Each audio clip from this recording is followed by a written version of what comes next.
Good morning. Where are we? We made it to Mackinac Bay. I think it's just Mackinaw. I got yelled at by the border lady. I said Mackinac and she made a face. But anyway, it is off season. There ain't nobody here. We got to catch the ferry. It is time to take the ferry. We're going to Mackinaw Island. And there ain't nobody here. Coming in off season.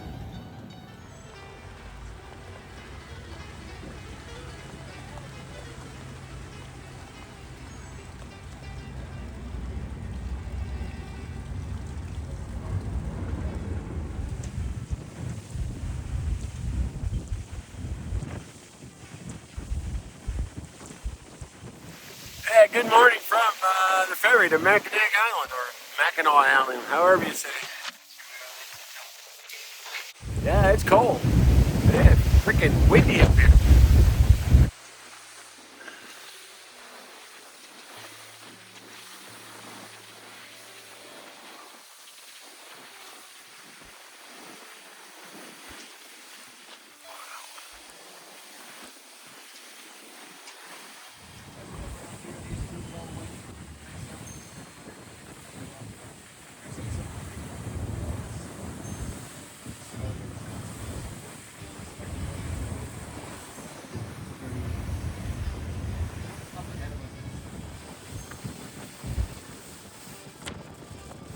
Okay, I'm on Mackinac Island. That reminds you of maybe Alaska, walking around these quaint little towns. It's damn cold, that's for sure. And there's a Viking cruise ship as a port. This would be Main Street. There are no cars allowed.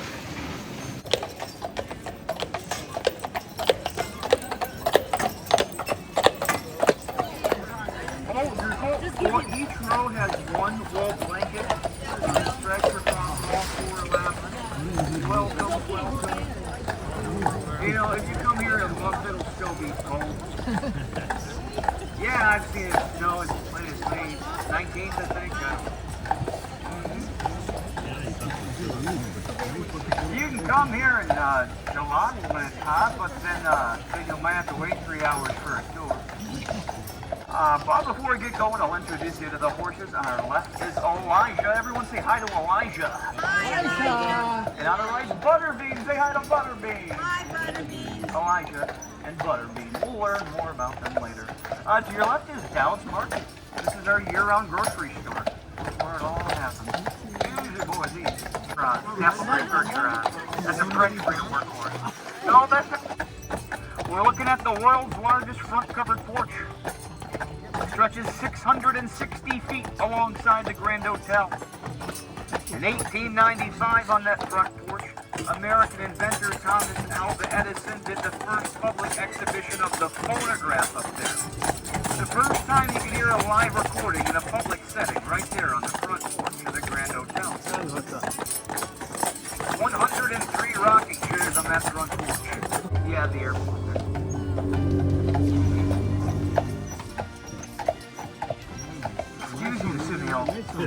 Yeah. Separated from the Catholic cemetery, to your left is the Protestant cemetery. The green urn to your left goes back to 1831. Buried in this cemetery, former Michigan Governor G. Menon Williams. Sophie Williams, yeah, family-owned Menon Soap. This next cemetery with the white picket fence is a national cemetery. There was a battle fought on this island about a mile back from us, August 4th, 1814, the tail end of the War of 1812. The third time America tried reclaiming Fort Mackinac from the British to no avail. The same young guys who fought back there are buried right next to each other here. Out of the 108 plots, only 39 of these are known. The rest say soldier. To remember them, we lower this flag to half-staff year-round under presidential decree. Skull Cave gets its name from a story about a man who hid inside that cave and woke up surrounded by skulls and bones. To hand out weapons, the guys storm the fort and massacre the British. They spare the French, and they takes some English fur traders captive. One of them, Alexander Henry, barely makes it out alive. Comes to this island, and he hid back in that cave for 3 sleepless nights. His diary speaks of laying on sticks and stones. It wasn't until that final morning in there, when he moved these rocks, and the sun peered through, did he realize. Sorry, I'm boring you, aren't I? No. Yeah, we'll stop there. Not kidding. Well, you already know this. He woke up surrounded by skulls and bones. Presumably British soldiers. Okay, we found Arch Rock. It's an arch. Get it? It's an arch.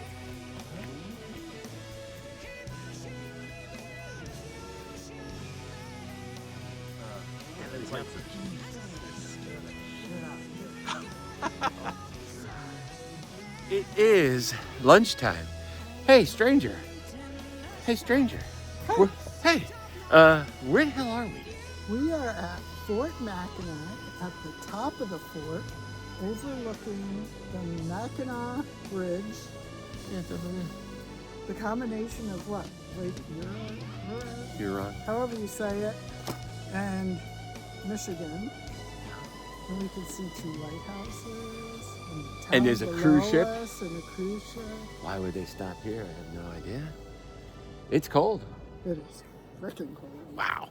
And Really cold. and I heard we're gonna fire the cannon. Yeah, that gold cannon over there. You got to turn it over so you can see it. It's gorgeous. What? You mean that cannon? That cannon. Oh, okay. And there's the town. Yeah. And we're up high. Yeah, we're up there.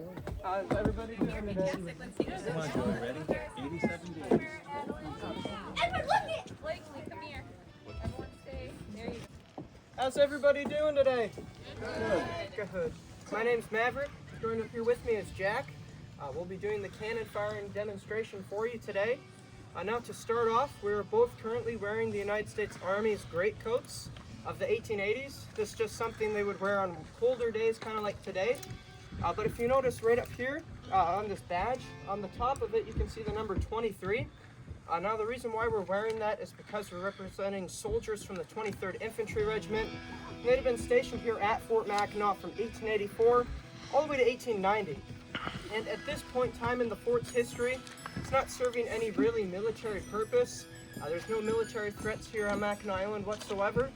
So they're just taking care of what at the time would have been Mackinac Island National Park. So in theory, the soldiers would be the caretakers of that national park. But of course, they're still soldiers having to maintain more soldierly duties. So they're doing things like guard duty, which is obviously just guarding the fort, fatigue duty, which is manual labor and chores, but also regularly firing off salute shots, just like we're about to do for you folks in just a few minutes. Now, a salute shot is just a blank cannon charge they would be firing in the morning to wake up the soldiers, and then at the end of the day to mark the end of a soldier's work day. Now, they'd also be firing off salute shots for more happier occasions, such as Decoration Day, what you know today is Memorial Day, and also for 4th of July. And for all of these holidays, they fire up what is called a national salute. So that's 38, there have been 38 states in the United States in the time of the 1880s. So they'd be firing off the cannon 38 times. They'd also fire off salute shots for more sadder occasions, such as the passing of former Civil War General and President Ulysses S. Grant. They're going to be firing off salute shots for that for him for that day as well. But they're also going to be firing off salute shots for the first group of Corps that come into the national park to kind of welcome them after a long winter. Now, soldiers, as I said, will regularly be firing this in the morning and then also at the end of the day. But we're going to go ahead and start loading and firing this for you. So all I have to do is grab this glove over here. And my job is going to be called thumb stalling. So I'm just going to take my thumb, place it over this vent right here. And this is going to trap all the oxygen inside of the barrel. So that way it's now safe for Jack to take the auger, send it down the barrel. What he's going to do is he's just going to clean out any leftover debris from the last time we fired, making sure that there's nothing down there that could be used as either a projectile or kind of glossing it so that way you were able to fire it this time. Now he's going to take the sponge, he's going to dip in some water, send that down the barrel, and what that's going to do is extinguish any fiery embers in the cannon but it's also going to create a vacuum. So when he pulls this out, you should hear a decent thunk sound.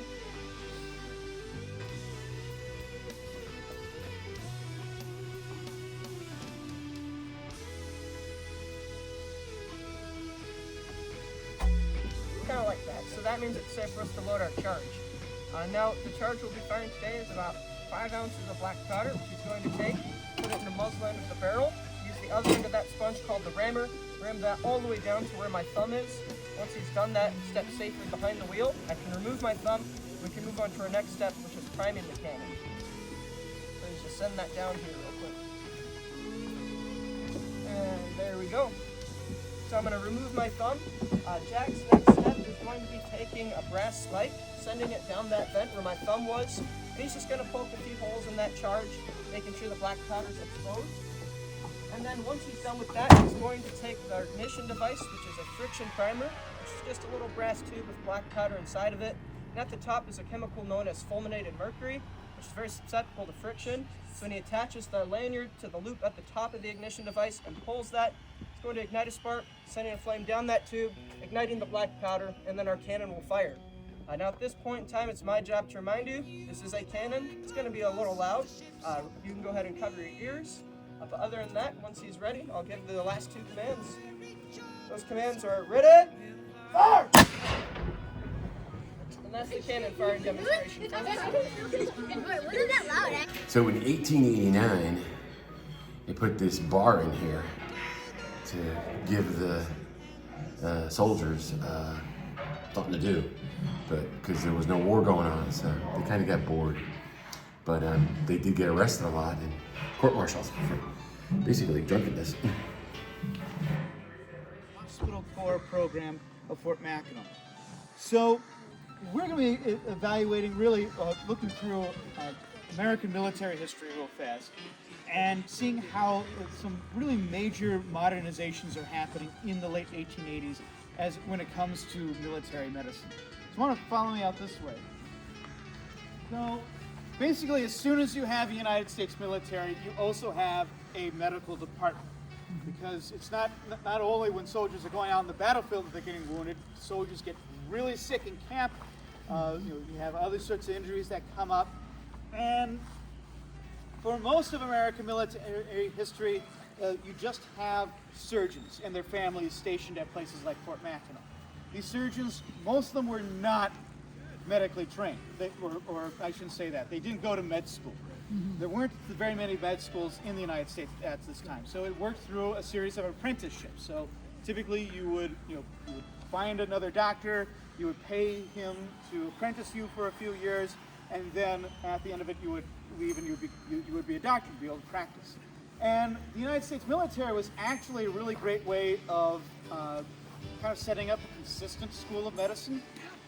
You actually had, like today, lots of sharing of information across different posts, learning how to deal with lots of different diseases. The problem was these doctors weren't really able to do a whole lot when it came to prevention.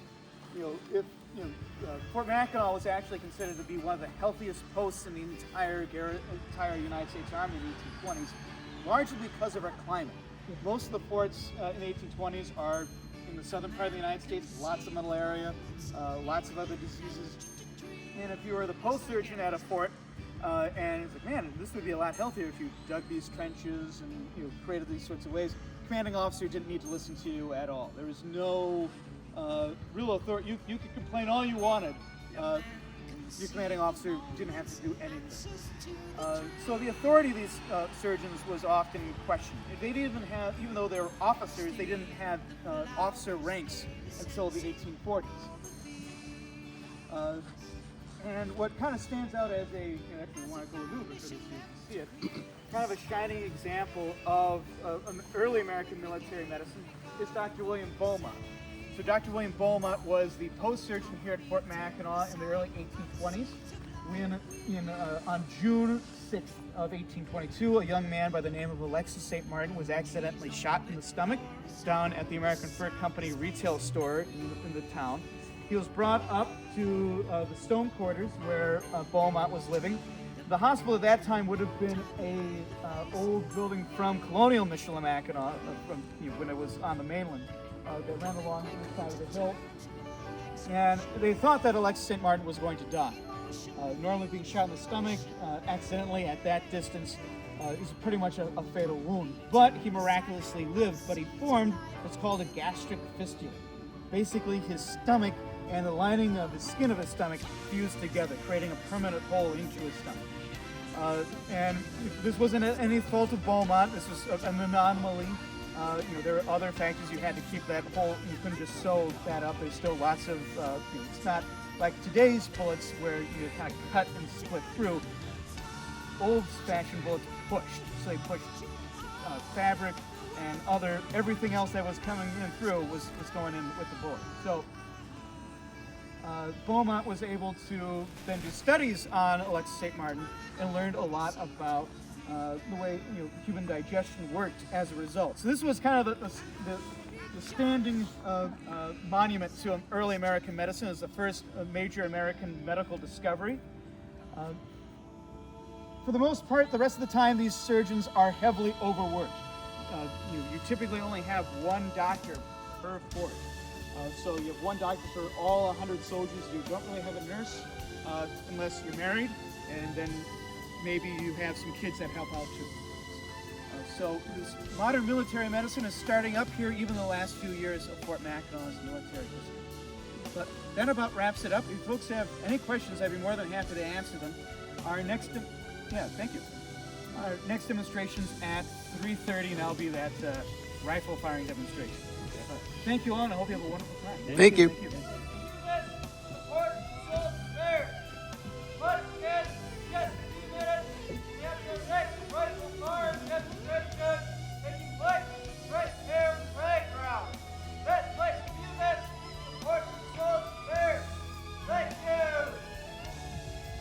Not just the rifle itself, but kind of what it represents. If you haven't noticed, Fort Mackinac is kind of unique.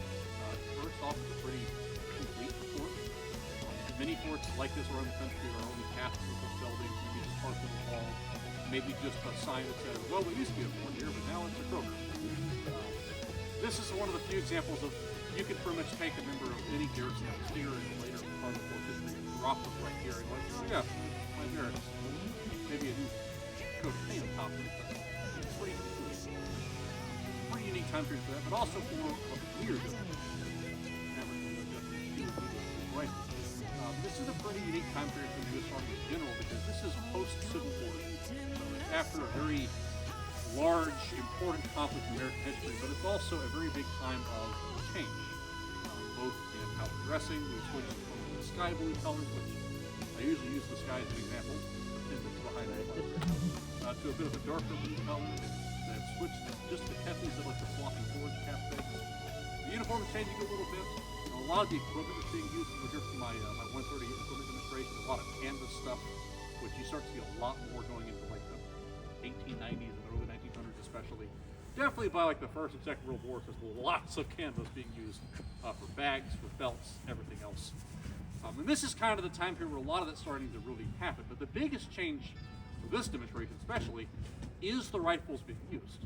I guess we'll go ahead and get into the fun part. So for those of you that haven't met before, hello, my name is Clay, like the brick. This is going to be our rifle firing demonstration. But before we get to loading and firing this thing, I want to explain what it actually is and some of the more unique aspects about both this and its usage here at Fort Mackinac especially.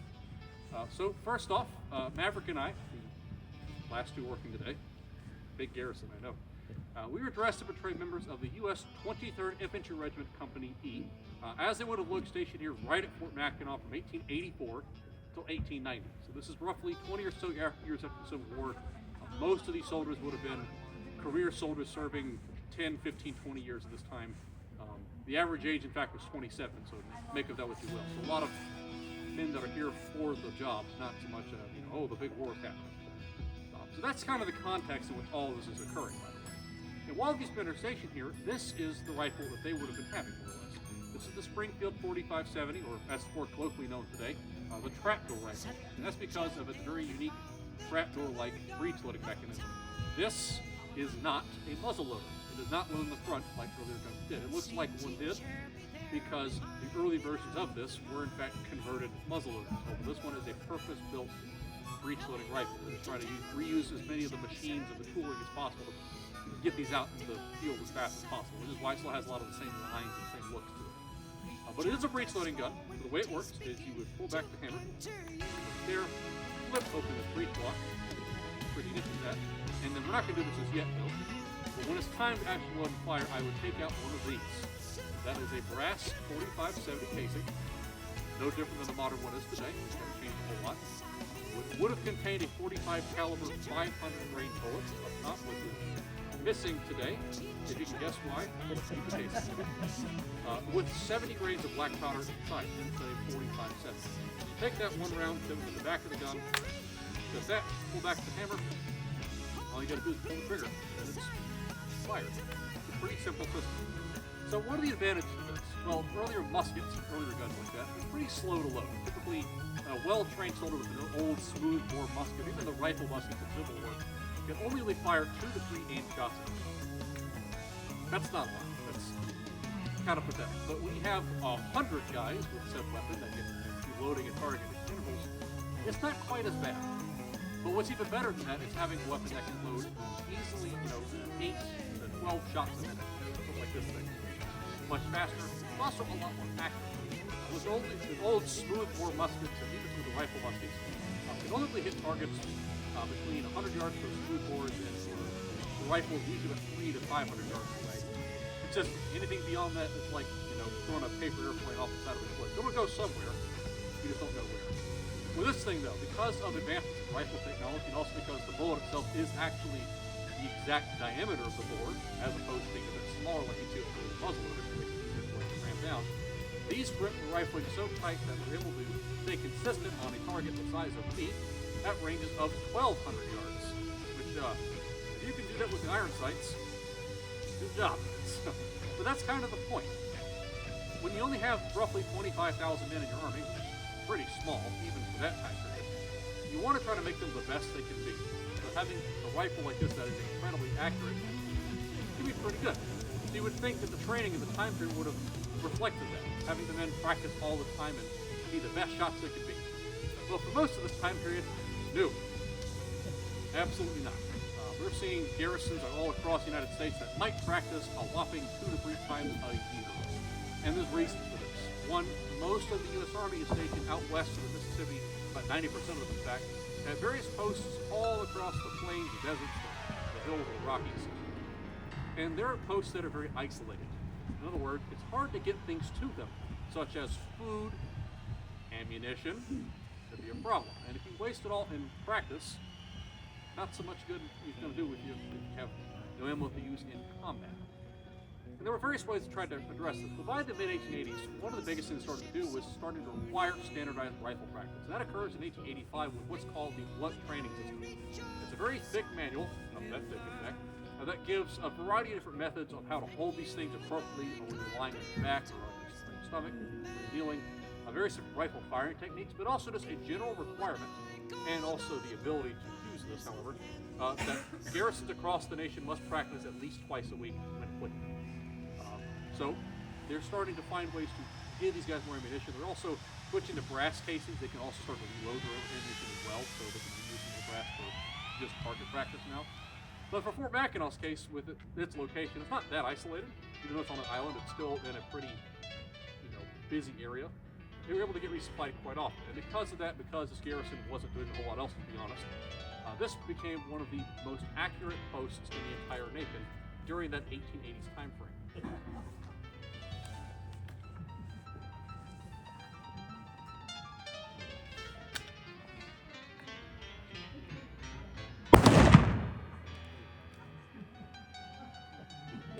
Ladies got out of the way quick.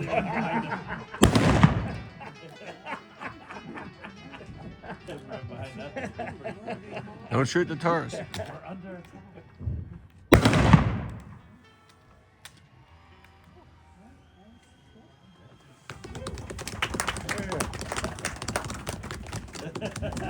I'm normally faster, but my hands are cold.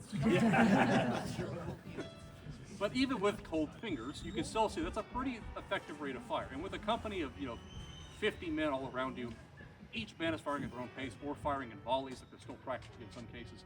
This is a very effective rifle, and in the hands of well-trained soldiers, it did prove itself to be a pretty good gun.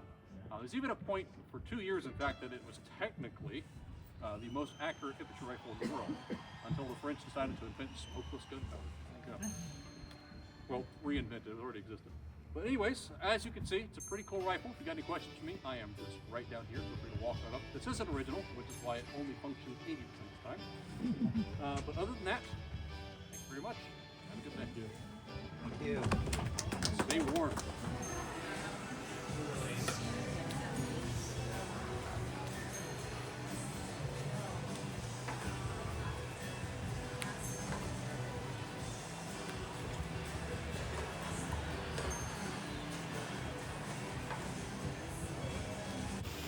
Okay, time to leave Mackinaw Island. No one says Mackinac. Anyway, it was a cold day, and it turns out May 1st is opening for just about everything, including the fort. Did the fort, shot the cannon, watched the rifles being shot, had lunch, walked around, said hello to the horses, but it's cold. Stay in the clouds.